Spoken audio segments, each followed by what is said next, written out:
নমস্কাৰ বন্ধুবৰ, নতুন এটা ভিডিঅ' লৈ আপোনালোকৰ মাজলৈ পুনৰ আহিছোঁ।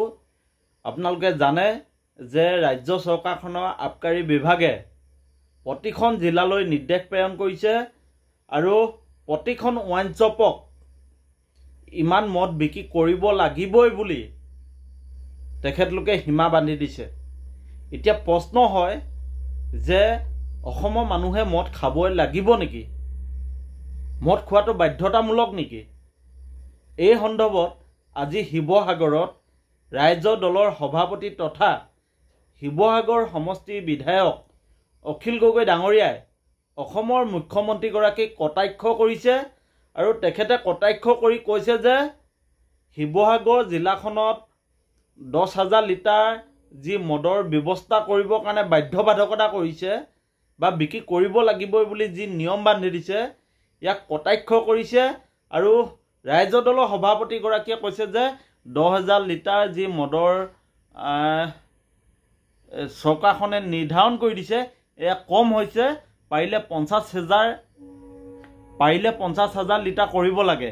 এই ধৰণে ৰাইজৰ দলৰ সভাপতিগৰাকীয়ে অসমৰ মুখ্যমন্ত্ৰীগৰাকীক কটাক্ষ কৰিছে আৰু তেখেতে কৈছে যে ব্ৰিটিছে সেই সময়ত কানি খুৱাই অসমৰ মানুহক তেখেতলোকে পগলা কৰিছিল আৰু অসমত ৰাজত্ব কৰিছিল। ঠিক তেনেকৈ এই বিজেপি চৰকাৰখনে অসমৰ মানুহক মদ খুৱাই অসমত ৰাজত্ব কৰিছে, অসমৰ সম্পদ লুণ্ঠন কৰিছে। এনেধৰণৰ কথাবোৰ ৰাইজৰ দলৰ সভাপতিগৰাকীয়ে আজি সংবাদ মাধ্যমৰ সন্মুখত প্ৰতিক্ৰিয়া ব্যক্ত কৰিছে।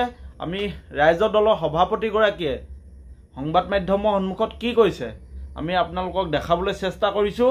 আৰু সঁচাকৈ অসমৰ মুখ্যমন্ত্ৰীগৰাকীয়ে অসমত যি ধৰণে এতিয়া অসমৰ মানুহৰ পৰা কৰ কাটল সংগ্ৰহ কৰিছে বা ৰাস্তাত মটৰচাইকেল এখন লৈ গ'লেও হেলমেট নিপিন্ধিলেও যি ধৰণে কৰৰ সন্ত্ৰাস লগাইছে, মাটি কৰৰ সন্ত্ৰাস লগাইছে, বিভিন্ন ধৰণে কৰৰ সন্ত্ৰাস লগাইছে, মূল্যবৃদ্ধি কৰিছে আৰু এইসমূহ নিয়ন্ত্ৰণৰ এতিয়া বাহিৰত গুচি গৈছে আৰু সকলোবোৰ অতিক্ৰম কৰি এতিয়া ৰাজ্য চৰকাৰখনে আবকাৰী বিভাগলৈ নিৰ্দেশনা প্ৰেৰণ কৰিছে যে আমুক ৱাইন শ্বপে আমুক মদ বিক্ৰী কৰিব লাগিবই, মানে অসমৰ মানুহে মদ খাব লাগিবই। মদ খোৱাটো বাধ্যতামূলক কৰিব খুজিছে এই বিজেপি চৰকাৰখনে আৰু ইয়াক লৈ এতিয়া ৰাইজৰ দলৰ সভাপতিগৰাকীয়ে প্ৰতিক্ৰিয়া ব্যক্ত কৰিছে। আমি অখিল গগৈ ডাঙৰীয়াই অসমৰ মাননীয় মুখ্যমন্ত্ৰীগৰাকীক কটাক্ষ কৰি কি বক্তব্য দিছে আমি শুনি লওঁ আহক।